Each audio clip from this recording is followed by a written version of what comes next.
আসসালামু আলাইকুম to everyone, আসসালামু আলাইকুম টু মি।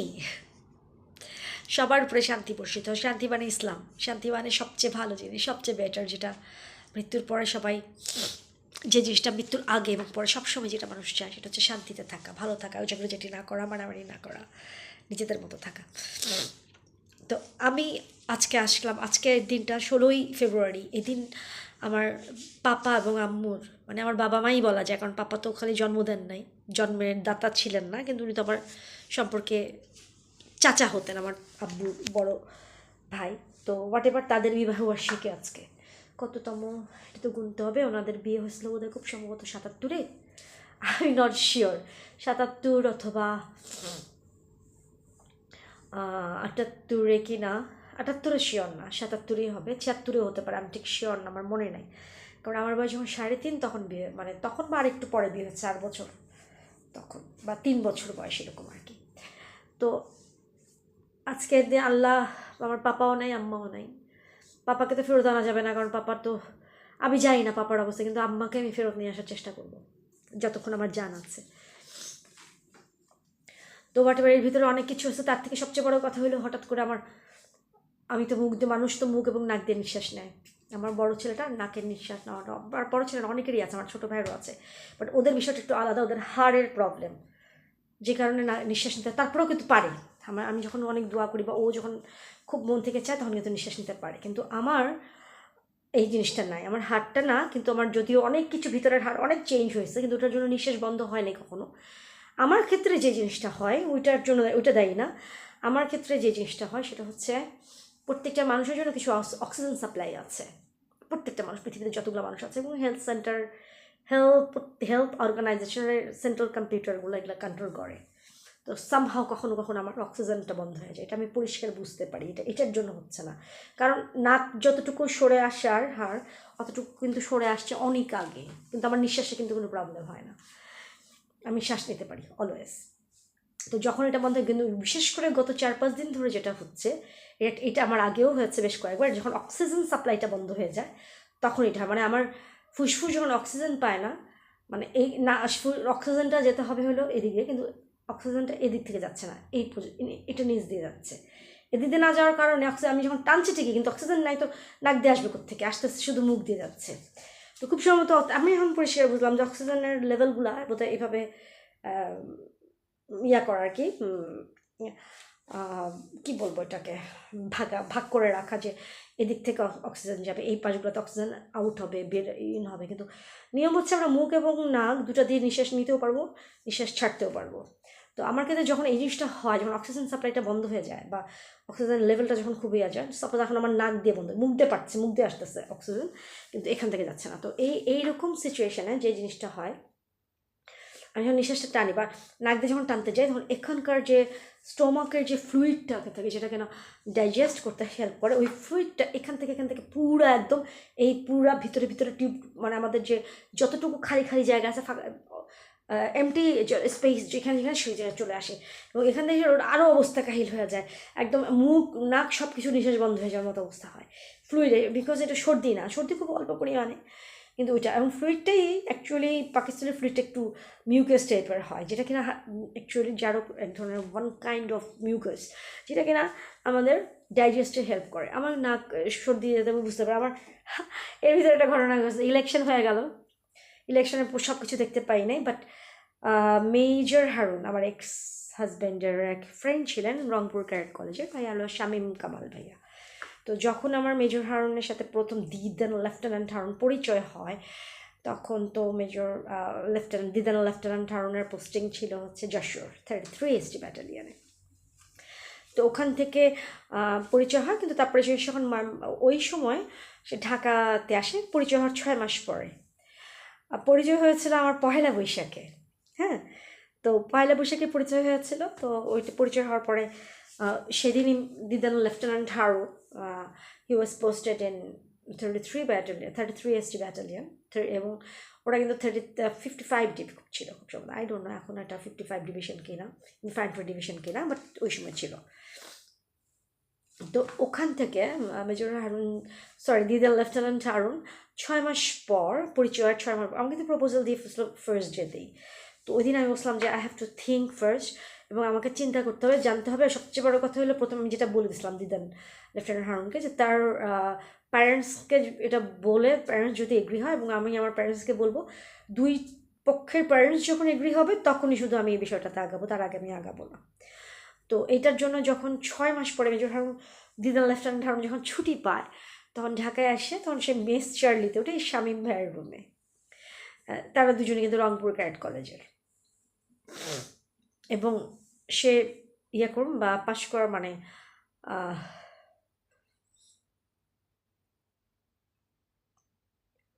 সে পাশ করার মানে ওখানে, সরি ভুল বলছি, তখন শামীম ভাইয়ের রুমে উঠে, এবং শামীম ভাই তখন লেফটেন্যান্ট, সেও লেফটেন্যান্ট, এবং শামীম ভাই তখন ঢাকার কোনো একটা ইস্ট বেঙ্গল রেজিমেন্টে, ইস্ট বেঙ্গল বলতে বেঙ্গল রেজিমেন্ট আর কি, ইনফ্যান্ট্রি ব্যাটালিয়ানে ছিল খুব সম্ভবত, বেঙ্গল রেজিমেন্ট কি বলতো তখন, এখন অনেক কিছু চেঞ্জ হয়েছে। তো ওই সময় অ্যাকচুয়ালি কী বলতো এখন গুলায় ফেলি আমি, এখনকার যারা বলে এর সাথে ওই সময়, but infantry battalion, that I was right. কারণ উনি ডিভিশন বা ব্রিগেডে কি ছিল, I don't think so, lieutenant তো ইনফ্যান্ট্রি ব্যাটালিয়ানে ছিলেন উনি। তো হোয়াট এভার, ওনার রুমে ছিল। তো ওনার ওই একই মেস চার্লিতে আরেকটা রুমে থাকতো হাসান ভাই ভাবি। তো শামীম ভাই ওই সময় যখন আর কি হলো আর কি, মেজর হারুন আমাকে পরিচয় করা দিল। সরি, প্রথমে মেজর হারুন যেদিন ঢাকায় আসলো, আসার পরে আমার সাথে যোগাযোগ হয়। আমি আগে থেকে ফোনে যোগাযোগ ছিল, কারণ আমি কুমিল্লাতে পাপা যখন পোস্টিং ছিল ওখান থেকে আমি টেলিফোন করতাম, সেও ফোন করতো যশোর থেকে। তো ওখান থেকে তারা শামীম ভাই সহকারে ঢাকা শামীম ভাইয়ের রুমে যখন আসে, তারপরে প্রথমে সে আমার আম্মু আর পাপার সাথে দেখা করতে আসে, কারণ আমার পাপা আম্মু একটা ছুটিতে ঢাকা আসছিল, সাথে সাথে আমি আর আমার ছোটো ভাই আসছিলাম। আমার নানুর বাসাটা এখন এটা 103 নয়তলা, যখন যেটা একতলা বাসা ছিল, টিন শেটের, এবং পাকা বাড়ি কিন্তু উপরে টিন শেট ছিল, কিন্তু খুব সুন্দর একটা বাংলো টাইপের, ছোট্টখাটো একটা বাংলো টাইপের বাসা ছিল, খুব সুন্দর, চারিদিকে বাউন্ডারি দেওয়া, ছোট্ট একটা গেট ছিল, খুব একটা কিউট বাসা ছিল। তো ওই বাসাটাতে আসে শামীম ভাই আর মেজর দিদান লেফটেন্যান্ট হারুন, দিদান লেফটেন্যান্ট শামীম ভাই। তো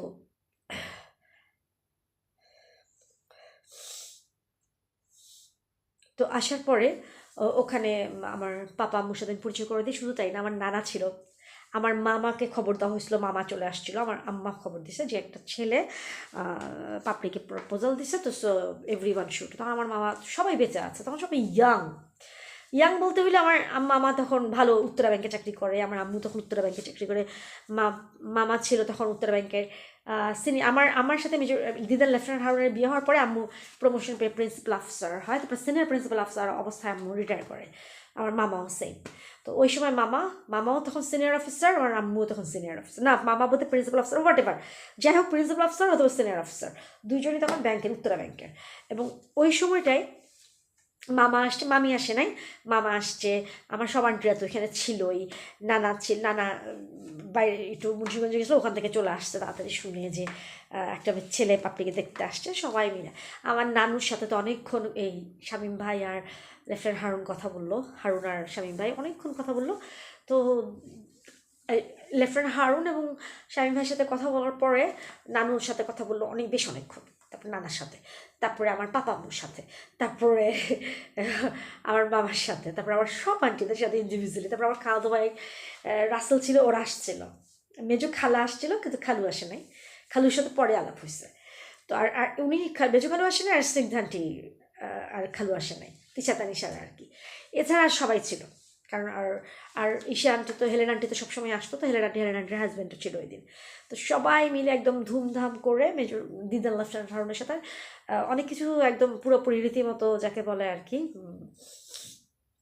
ইন্টারভিউ বা question answer, lots of question answer, একদম এক্সামিনেশনের মতো।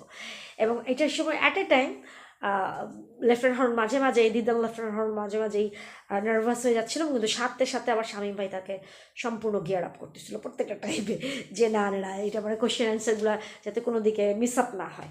তো এইভাবে ওনারা প্রায় 2-2.5 ঘন্টার মতো ছিল। তারপরে তো মোটামুটি রাতের খাওয়া খেয়েছিল কিনা আমার মনে নেই, মোটামুটি বা খায় নাই, তারা তখন চলে যায়।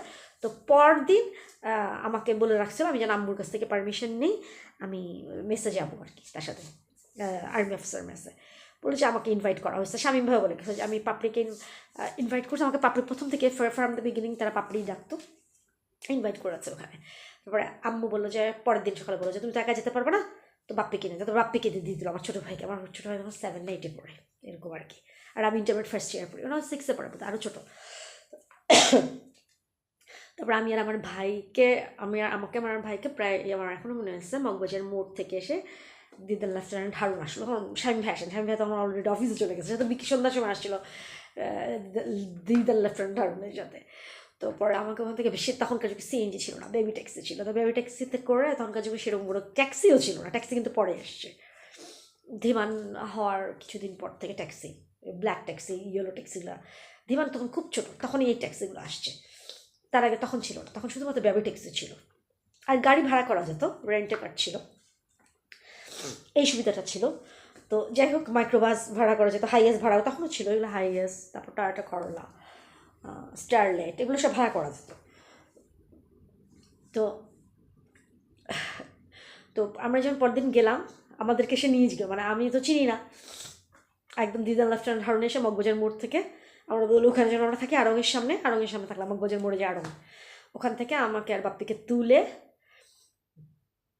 ইয়াতে করে একদম নিয়ে গেলো মেসে, তখন মেসে যেয়ে ওই মেস চার্লিতে গেলাম, ওখানে দুপুরে আমাদেরকে খাওয়া দাওয়া করলো, খাওয়া দাওয়ার একটু আগ দিয়ে শামীম ভাই আসলো, তখন শামীম ভাই আসার একসাথে খাওয়া দাওয়া করলাম, খাওয়া দাওয়ার পরে আবার আমাদেরকে মেজর দিদার লেফটেন্যান্ট হাসান ভাইদের বাসায় রুমে নিয়ে গেলো, ওই একই ওই ফ্লোরেই ছিল, বা সেকেন্ড ফ্লোর মানে ওই একই বিল্ডিংয়ে মেস চার্লিতে এখনও আছে, ওই মেস চার্লিতে পরবর্তীতে আমি অনেকবার ছিলাম, 2-3 বার, তার ভিতরে হলো মেজর হারুন, দিদার মেজর হারুন, এটা 1919 না 2000 এন্ডে যখন তার মিশনের নাম আসলো, প্লাস এর আগে ঢাকাতে ঠিক না, কুমিল্লাতে একটা কোর্সে গিয়েছিল, আইকোর্স সেন্টার কিন্তু কুমিল্লাতে, ইন্টেলিজেন্স কোর্সের।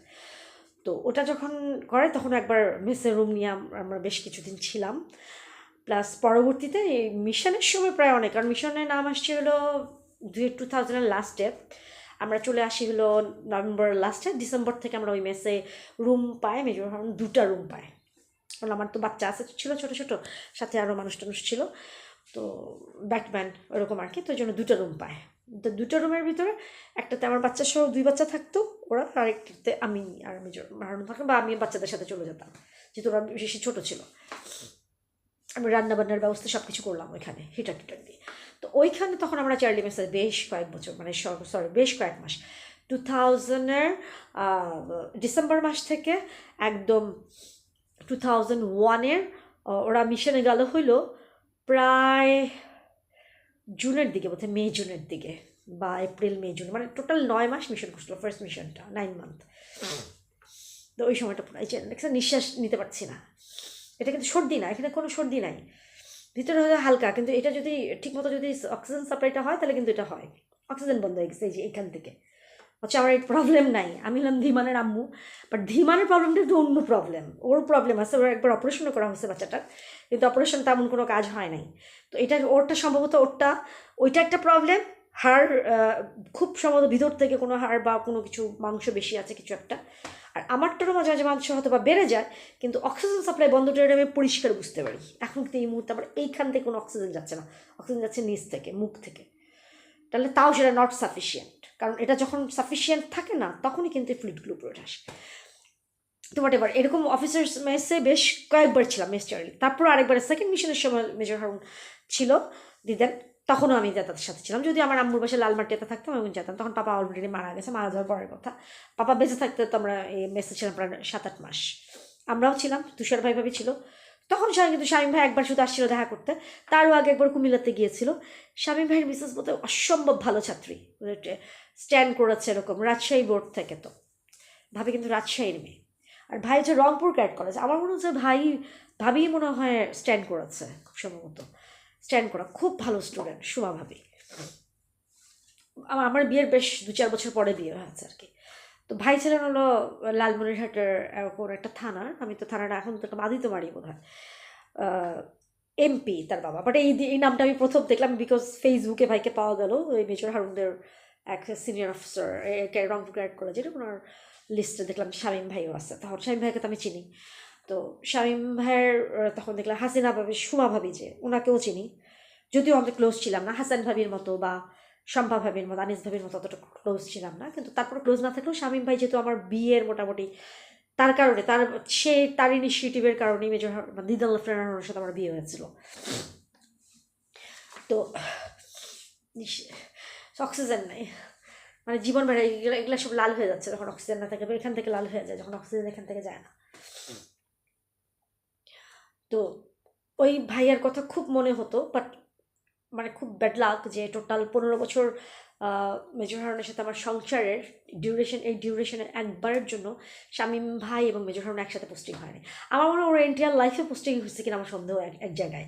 তো হোয়াট এভার, আমি জানি না আমার 15 বছর আমার ডিভোর্সের পরে হয়েছে কিনা, আমি তো আর জিজ্ঞেস করি নাই, তারাই বলতে পারবে। তো ওই ভাইয়া এবার ইলেকশন করেছে, কিন্তু ভাইয়া বেশ বড় সড়ো একটা ভিডিও দিল, সে নাকি হেরেছেন। ভাইয়ার হারার কথা না, আমি দোয়া করছি সেটা অন্য জিনিস, আমি তো দোয়া করবোই, কারণ ভাই ভাবি অসাধারণ ভালো। এবং আমার সাথে শুধু রংপুর ক্যাডেট কলেজের রিউনিয়নে একবার দেখা হয়েছিল 2004 না 5-এ গিয়েছিলাম, 4-5-এ গিয়েছিলাম, যাই হোক। তো এছাড়া আমরা কখনো যেহেতু এক জায়গায়, যেমন হাজারি ভাই ভাবি টোটাল লাইফে একবারই দেখা হয়েছে, ওদের সাথে কিন্তু একটু একবার দেখা হইলেও, একবার দুইবার দেখা হলেও ওদের সাথে একটু বেশি দেখা হয়েছে, কিন্তু ওরা একটু ক্লোজ অন্য কারণে, কারণ মেজর হারুনের সাথে 7 বছর ক্যাডেট কলেজে ছিল এবং ছোটোবেলার বন্ধু, আর সবসময় তাদের ভিতরে আসা যাওয়া। তারা যেখানে লালমনিরহাটে যেখানকার এমপির ছেলে, ওখানকার খুব নাম করা, অনেকবার এমপি হচ্ছেন, তার ছেলে কি হারার কথা।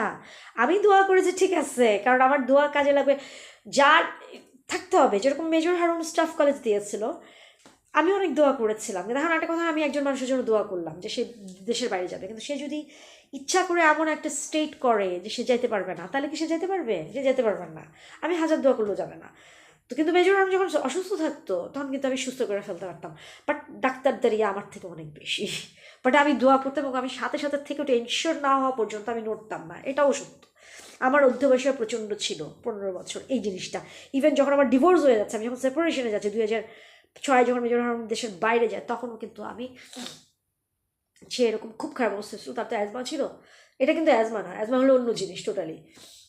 তো তার অ্যাজমার কারণে ভাই, মানে মেজর হারুন একদম, যা ওর আরেকটু হলে সেকেন্ড মিশনটা ক্যান্সেল হয়ে যেত, লাইব্রেরিতে যেটা মিশনটা আর কি। বাট আমি একদমই, আমি তো প্রচণ্ড দোয়া দৌড় পড়তাম আগে এবং মাথায় কাপড় দিতাম, সব কিছু খুব সব বায়াস ছিলাম।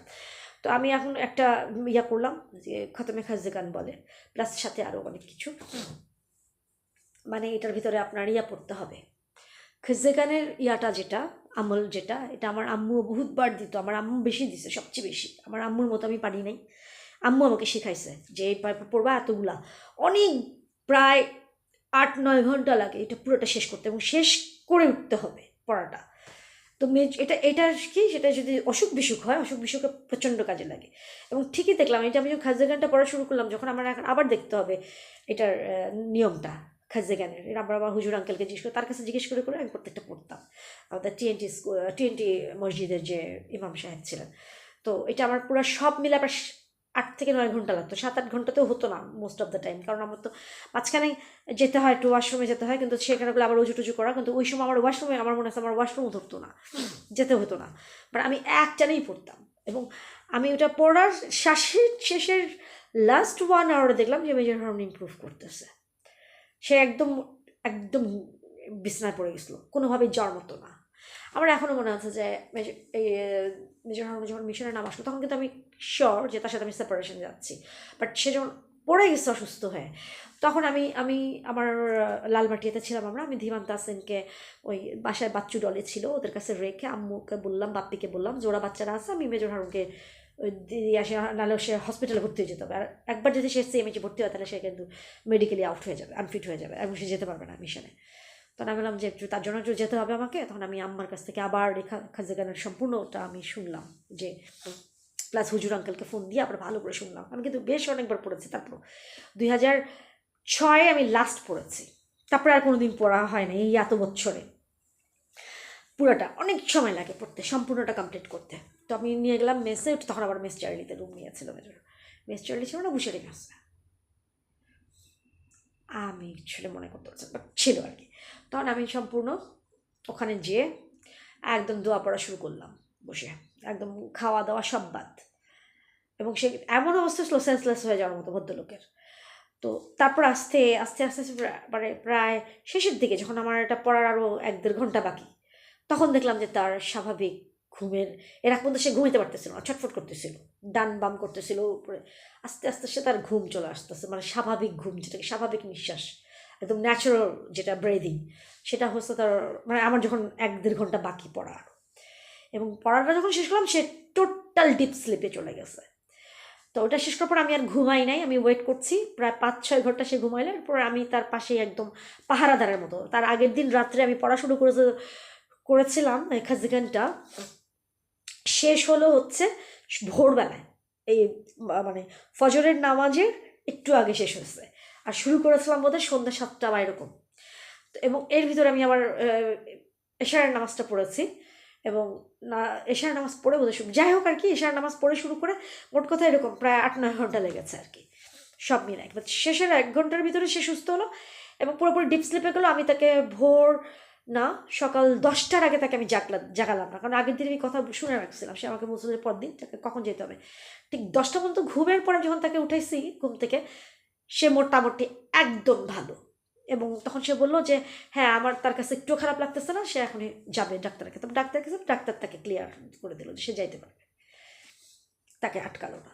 এবং তারপরে সে মিশনে যাবে, তাকে একদম প্লেনে উঠাই দিয়ে আমি আসছি। But the difference between first time যখন দিদান মেজর হারুন বা দিদান, এখন তো সে এখনও মেজরই, ফার্স্ট টাইম যখন যায় 2001 সালে, মে জুনের দিকে গিয়েছিল বোধ হয়। তো ওটা ছিল সিয়েরা, তারপর ছিল Liberia, United nation mission, peacekeeping মিশনে আর কি।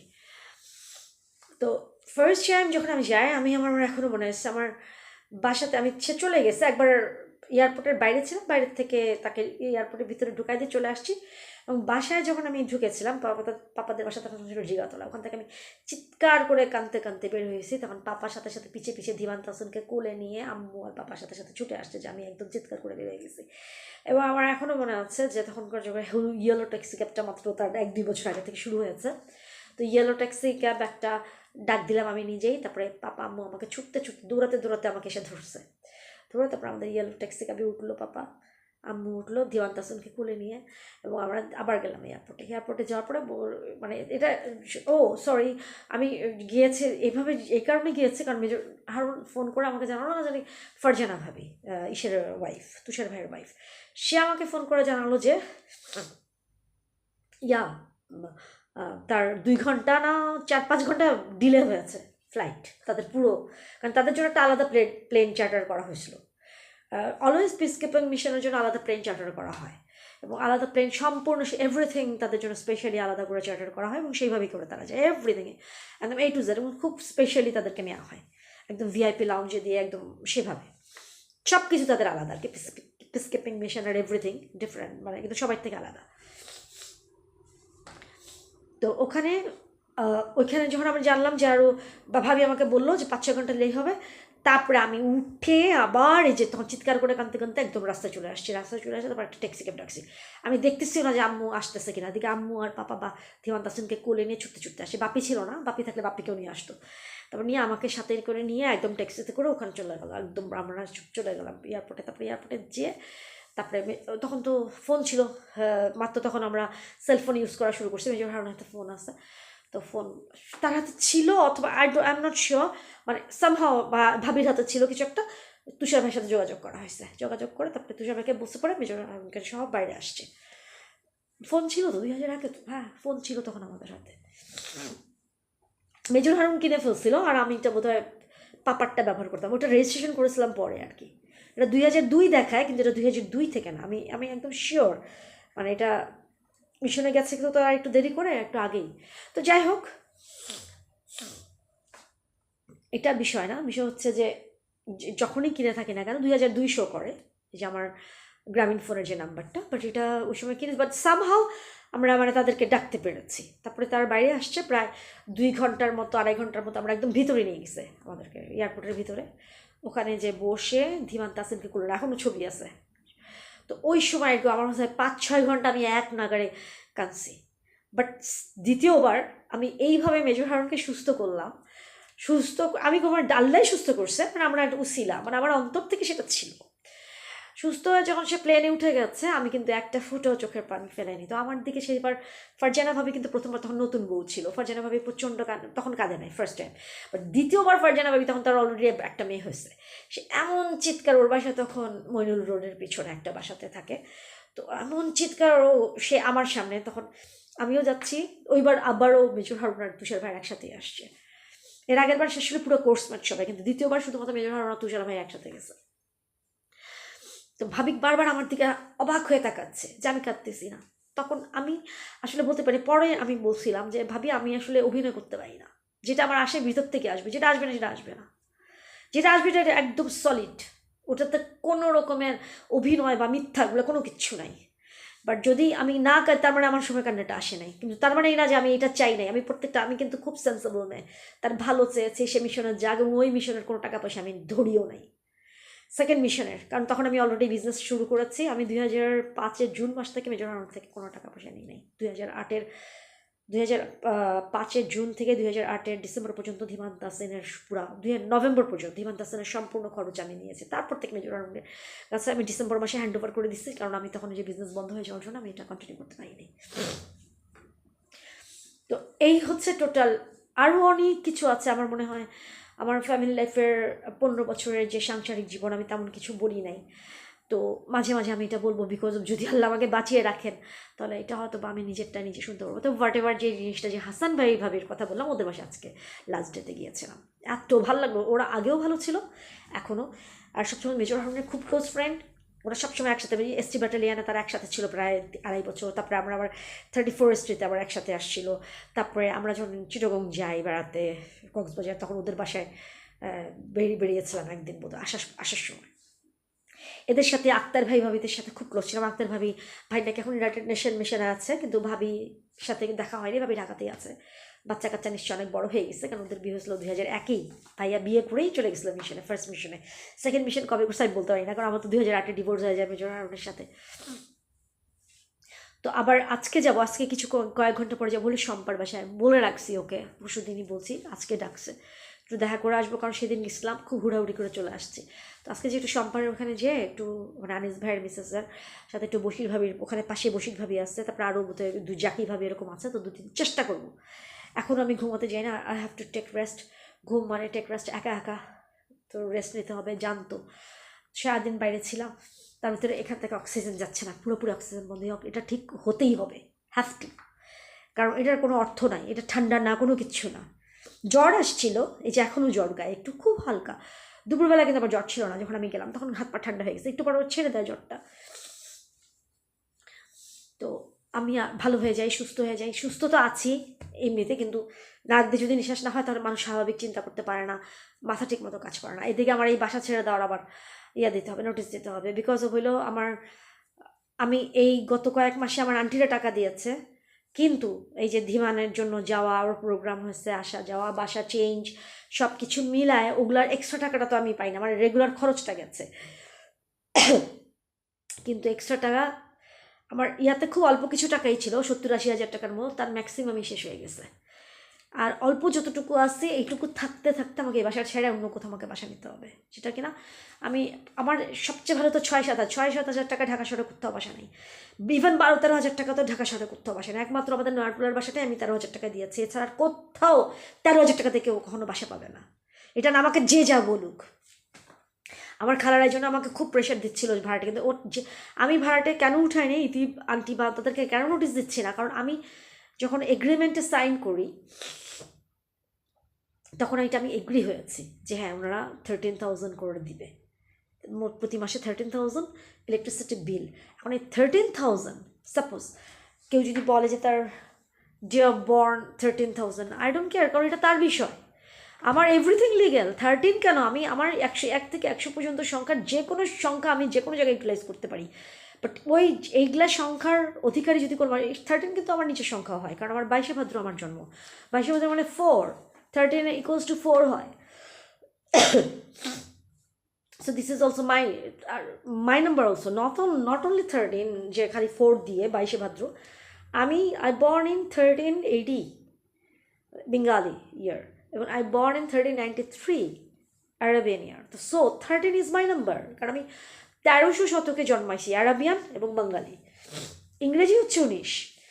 তো সো এই বিষয়টা তো না বুঝার তো কোনো কিছু নেই, এটার ভিতরে মানুষ কোন সাহসে দেখে আমি বুঝি না। এখানে আমার লাইফের A to Z কোনো কিছু ইলিগাল না, এভরিথিং লিগাল। তো হোয়াট এভার, এখন আমাকে বাসা দেখতে হবে, এখন 10-12 হাজার টাকা কোথায় পাবো? আজকে সেদিন ইসলাম শামীম ভাবির বাসাটা দেখছিলাম, শামীম ভাবির বাসা তো না, মানে নিচে একটা অফিস রুমের মতো, ওটার 12,000 টাকা দিতে চাচ্ছিল, কিন্তু ওইটা এখন ভাবি দিয়ে দিচ্ছে, একটা অলরেডি দিয়ে দিচ্ছে আর আরেকটা আছে, কিন্তু ওইটা দিতে পারবে কিনা জানি না, কারণ পুরো বাসাটা একজনকে দিতে চাচ্ছে, সম্পূর্ণ বাসাটা। এখন কাকে দিবে সেটা জানি না। তো যাই হোক, আমাকে এখন নোটিশ দিয়ে না দিলে আমি আগামী মাসের পরের মাসে আর আমি টাকা জোগাড় করতে পারবো না। সো যে কারণে আর এক মাসের অ্যাডভান্স দেওয়া আছে, এটা আমি যখন উঠেছি তখন 1 মাসের অ্যাডভান্স দিয়ে আমি উঠেছি। তো এখন আমার সেই এই মাসের ফ্ল্যাটটা ভাড়াটা দিয়ে আমাকে নোটিশ দিয়ে দিতে হবে, এবং এটা হচ্ছে ফেব্রুয়ারি, মার্চ, এপ্রিল মাসে আমাকে মুভ করতে হবে। সো আমাকে যা হতো বা এখন যা একটা বাসা দেখতে হবে। এখন জলসুরিতে মনে হয় না পাবো, কারণ ওটা খুব রেয়ার। ভাবি যেটা করছে যে একটা অফিস রুমের মতো ছিল, একটা রুম, একটা বাথরুম, একটা রুম, কোনো বারান্দা টারান্দা নাই, জাস্ট একটা রুম একটা বাথরুম, আর মানে একটা বাসা না, ঠিক একটা ফ্ল্যাট না, এটা একটা রুম জাস্ট করা। আর একটা রুমটারই একটা সাইডে একটু রান্নার জায়গা করা আছে, চুলা টুলা রেখে রান্না করতে পারবে, বেশ মোটামুটি রুমটা স্ট্যান্ডার্ড সাইজ, কিন্তু রুমটা সে ভাড়া দিয়ে দিচ্ছে। আর এই পাশে আরেকটা আছে, ওটা 2টা রুম, একটা থাকার জন্য অ্যাটাচ বাথরুম সহ, আর আরেকটাতে ঠিক ওইটার মতোই রান্না টান্নার জায়গা আছে, প্লাস একটু সোফা টোফা রেখে যদি কেউ একটু ড্রয়িং রুমের মতো করতে চায়। তাই আমি ভাবছিলাম যে বাথরুম যদি একটা হতো তাহলে ওটা আমি মাস নিয়ে যেতাম, 2,000 টাকার বেশি দিয়ে নিয়ে নিতাম, কিন্তু বাথরুমটা কি করা যাবে না, ভাবি বললো সেই সিস্টেম নাই, ওয়াশরুম আরেকটা করা যাবে না, তো একটাই। তখন আমি বললাম যে ঠিক আছে, আমি ভাবিকে বলছি যে ভাবি 12,000 টাকা সার্ভিস চার্জ সহ আপাতত দিতে পারবে কিনা, যেইভাবে আছে সেভাবেই। তো ভাবি যদি এখন একটা বাসায় সবাইকে দিয়ে দেয় তাহলে তার ওটা নেওয়া হবে না। আর এদিকে এখন আমাকে খুঁজতে হবে, এদিকে আজকে গতকাল গেলাম যে জয়ন্তী ভাবির বাসায়, হাসান ভাই ভাবি, তো ওরা আছে রাকিন সিটিতে, অসাধারণ একটা জায়গা। মিরপুর ডিএচএসের কথা বলে লাভ নেই, ওখানে পাওয়া যাবে না। রাকিন সিটির বাসায় আমি যেয়ে দেখবো যে ওরা কীরকম টাকা চায়। যদি অনেক বেশি টাকা চায় তাহলে ওখানে থাকতে পারবো না। ওখানে যদি মোটামুটি 30-এর ভিতরে হলে আমি তাসিন যদি এগ্রি হয়, কিন্তু আমি অ্যাকচুয়ালি আমি বুঝতে পারতেছি না বাচ্চাগুলো কোথা থেকে টাকা দিবে, কারণ আমার পক্ষে সম্ভব না 12,000 টাকার বেশি দেওয়া। এটাও আমার জন্য বেশি হয়ে যায়, কারণ আমার ফ্ল্যাট ভাড়া পাই 13,000 টাকা, ওখান থেকে আমার টাকা আরও বাঁচাতে হবে, আমাকে খাইতে দিতে হবে। মিতু আন্টিরা এখন দিচ্ছে, কিন্তু ওই টাকার থেকে যদি আমি সেভিংস না রাখি, আমার যে কোনো একটা বিপদে, আমার এখন অসুখ বিসুখের জন্য এখনও আমি যাচ্ছি না, কিন্তু আমার তো প্রয়োজন হইতে পারে, I have to save something for me, বিপদ আপদের জন্য। আমি তো আমার বাচ্চাদের কাছে চাইতে পারবো না, ওরা যত কিছুই বলুক, দে ক্যান ডু দিস। তারা ধীমান আব্বু তার মালিহার জন্য করবে, এটা তো আমার জন্য তো না।